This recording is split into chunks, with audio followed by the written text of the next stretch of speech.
नमस्कार आदाब दोस्तों, चलिए आज 16 अप्रैल शाम देश की ताजा बड़ी खबरें आपके लिए लेकर हाजिर हैं। चलिए दोस्तों, सबसे पहले डालते हैं सिर के ऊपर। अतीक अहमद और अशरफ की हत्या करने वाले हत्यारों को लेकर बड़ा खुलासा। अतीक अहमद के सर पर गोली मारने वाला लवलेश तिवारी निकला बजरंग दल का सदस्य। अतीक अहमद की हत्या को लेकर असदुद्दीन ओवैसी का योगी पर बड़ा हमला। कहा, अतीक अहमद की हत्या के लिए योगी जिम्मेदार, सीएम पद से इस्तीफा दे योगी।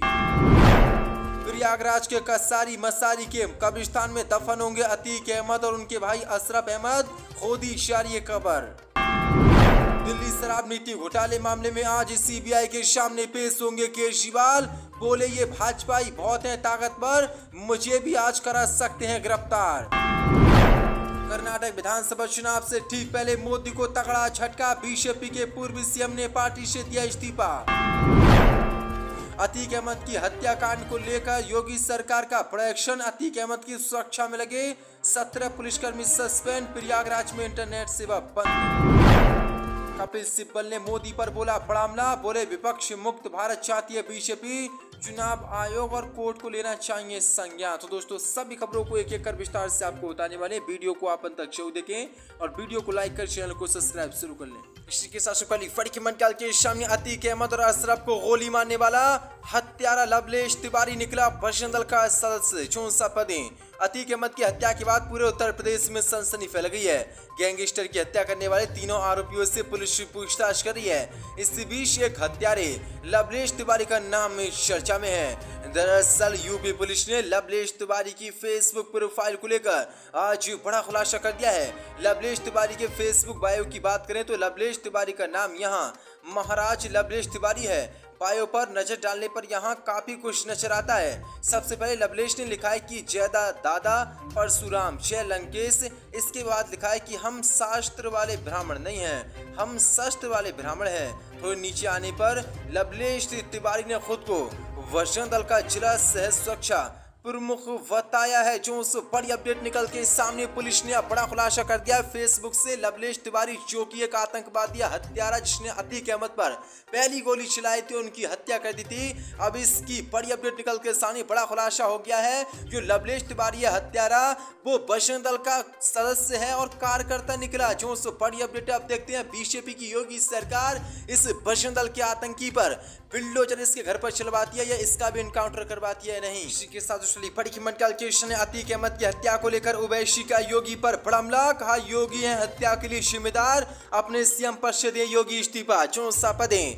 एआईएमआईएम प्रमुख असदुद्दीन ओवैसी ने अतीक अहमद और उनके भाई अशरफ अहमद की हत्या को लेकर आज योगी सरकार पर जोरदार हमला बोलते हुए बड़ी मांग की है।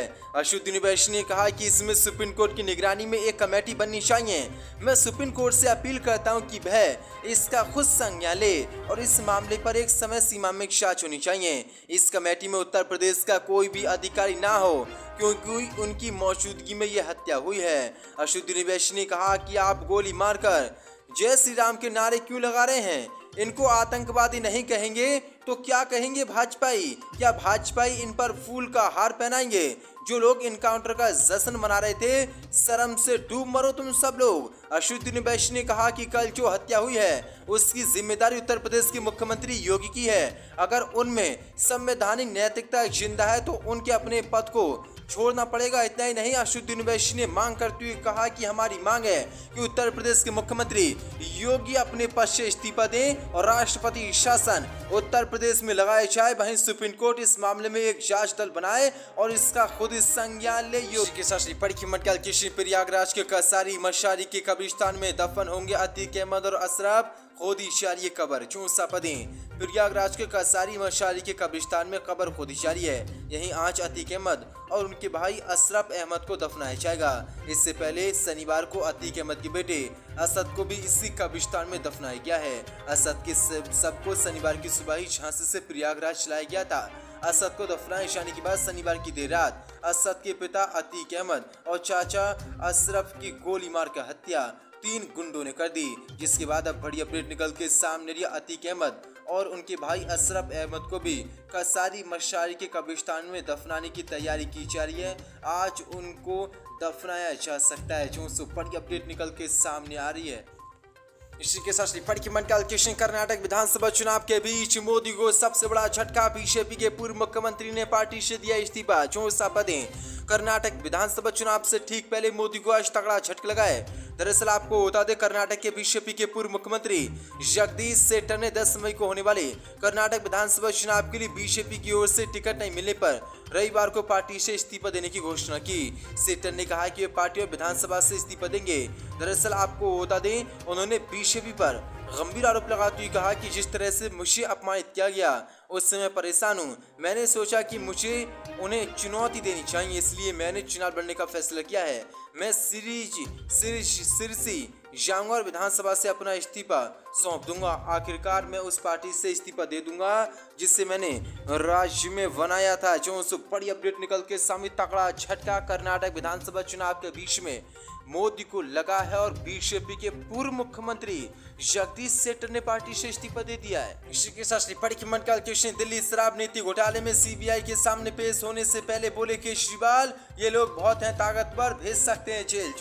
दिल्ली शराब नीति घोटाले में आज सीबीआई दिल्ली के मुख्यमंत्री अरविंद केजरीवाल से पूछताछ करेगी।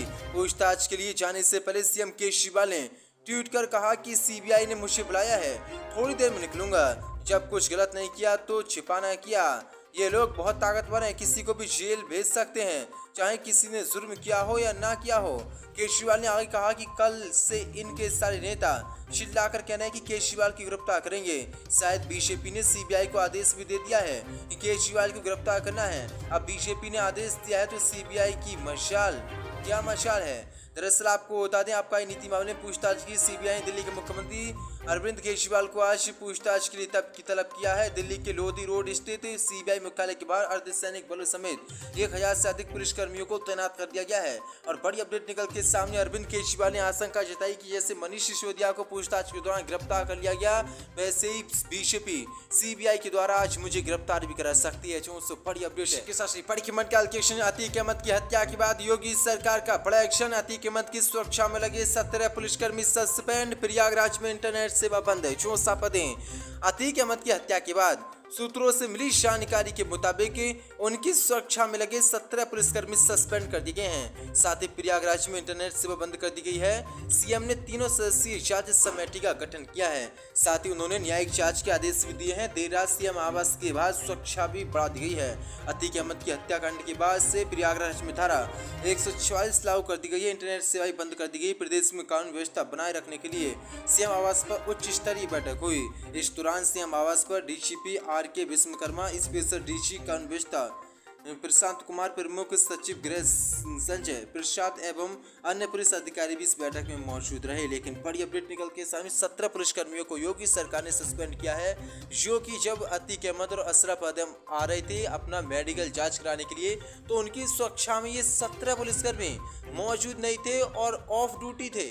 इसी के साथ टिप्पणी के मन कैलकुलेशन कपिल सिब्बल का भाजपा पर बड़ा हमला। बोले विपक्ष मुक्त भारत चाहती है बीजेपी, चुनाव आयोग कोर्ट ले खुद संज्ञान। 64 पदें। राज्यसभा के सांसद कपिल सिब्बल ने जांच एजेंसियों के दुरुपयोग को लेकर एक बार फिर से भाजपा पर सवाल खड़े किए हैं। कपिल सिब्बल ने कहा कि भाजपा तानाशाही के मार्ग पर चल रही है। वह इस देश से विपक्ष मुक्त भारत चाहती है। वे ऐसा भारत चाहते हैं जहां पर उन पर कोई विपक्षी पार्टी सवाल न खड़ा कर सके। सिब्बल ने कहा कि केंद्रीय गृह मंत्री अमित शाह चुनावों में ये दावा करते हैं कि भाजपा की लोकसभा चुनावों में 300 से ज्यादा सीटें आएंगी। गृह मंत्री के दावे से पहले उनके एक मंत्री इस प्रकार का दावा कर चुके हैं कि उनकी कितनी सीटें मिलेंगी। उन्होंने कहा कि उन्हें पहले से ही पता होता है कि उन्हें कितनी सीटें मिलने वाली हैं। भारतीय चुनाव आयोग कोर्ट को इस बारे में गंभीरता से सोचना चाहिए। दरअसल आपको बता दें, दिल्ली के मुख्यमंत्री अरविंद केजरीवाल को सीबीआई ने रविवार को दिल्ली आबकारी नीति के संबंध में समन जारी कर बुलाया है। इस पर भाजपा घेरती कपिल सिब्बल ने कहा कि अरविंद केजरीवाल की पार्टी राजनीतिक उभर रही है, इसलिए सीबीआई उन्हें बुलाएगी। पिछले 1 साल से एजेंसियों का विपक्ष के खिलाफ दुरुपयोग किया जा रहा है। सिब्बल ने सभी विपक्षी दलों को एक साथ आने के आह्वान करते हुए कहा कि सभी विपक्षी दलों को अपने मतभेदों को दूर रखना चाहिए और जांच एजेंसियों के दुरुपयोग के खिलाफ एक साथ स्वर में बोलना चाहिए कि ये लोकतंत्र की हत्या है। उद्धव ठाकरे की गुट के नेता और राज्यसभा सदस्य संजय रावत ने भारतीय जनता पार्टी पर हमला बोलते हुए कहा कि जब वे विजय माल्या को विदेश से भारत नहीं ला पाए तो वे काला धन कहां से ला पाएंगे। ये सरकार के लिए एक बड़ी नाकामयाबी है। भाजपा केवल बड़े बड़े वायदे ही करती है, लेकिन इसका कोई सटीक निर्णय नहीं निकलता है। सीबीआई के द्वारा अरविंद केजरीवाल को दिए गए नोटिस पर संजय रावत ने कहा कि जांच एजेंसियों का दुरुपयोग लगातार हो रहा है। साथ ही कहा कि भाजपा ईडी और सीबीआई का इस्तेमाल कर एनसीपी को तोड़ने का प्रयास कर रही है। ये कोई सरकार नहीं चला रहे हैं, ये एक गिरोह को चला रहे हैं। जो बड़ी अपडेट निकल के सामने कपिल सिब्बल समेत शिवसेना सिंधुगुट के सांसद संजय रावत ने मोदी सरकार और भाजपा पर यह हमला बोला है। कपिल सिब्बल ने कहा है कि विपक्ष मुक्त भारत बीजेपी चाहती है। चुनाव आयोग और कोर्ट इसमें खुद संज्ञान ले, क्योंकि अमित शाह और बीजेपी के नेता चुनाव से पहले ही बता देते हैं कि हमारी सीटें कितनी आने वाली हैं और जोर जोर से चिल्लाते हैं।